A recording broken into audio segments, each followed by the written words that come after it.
बिस्मिल्लाहिर्रहमानिर्रहीम।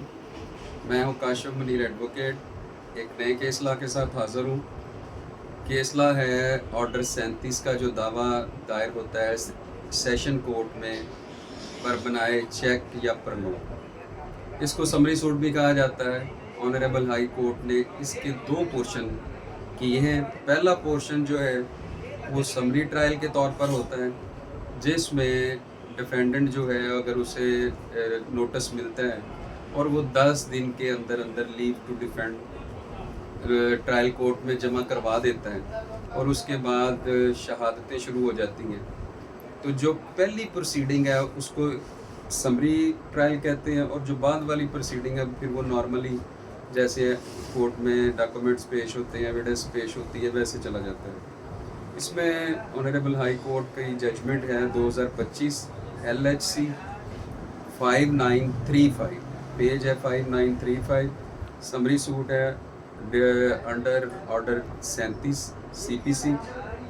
इसमें relevant portion भी थोड़ा सा मैं जो है वो पढ़ देता हूँ कि ऑन अकाउंट ऑफ जुरिस्डिक्शन और leave is refused the matter concluded at this stage, कि अगर लीव रिफ्यूज़ हो जाती है तो यहीं पे ये दावा जो है ये ख़त्म हो जाएगा और मदई के हक में डिग्री हो जाएगी। और if leave is granted the second phase follows in which the suit is treated as a regular ordinary trial. Issues are framed, party adduce their evidences and the burden of proof is determined in the light of those issues and the case is decided on merit in accordance with law.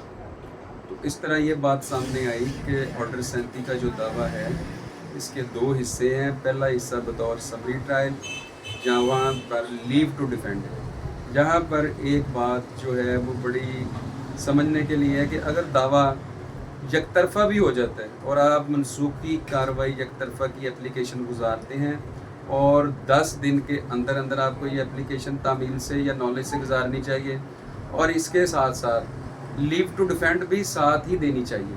ये नहीं होएगा कि पहले आप करेंगे कि मनसूखी कार्रवाई मनसूख करवा ली जाए एक तरफा और उसके बाद लीव टू डिफेंड दें, बाद में आपको इजाज़त नहीं मिलेगी। इसलिए फौरी तौर पर तामील के 10 दिन के अंदर अंदर सबसे पहले आप लीव टू डिफेंड कोर्ट में जमा करवाएंगे। अगर उसमें आपको इजाज़त मिल जाती है तो फिर बाकी केस जो है वो इसमें शहादतें होंगी, दस्तावेज़ी शहादत होगी और बाकी बयानात होंगे।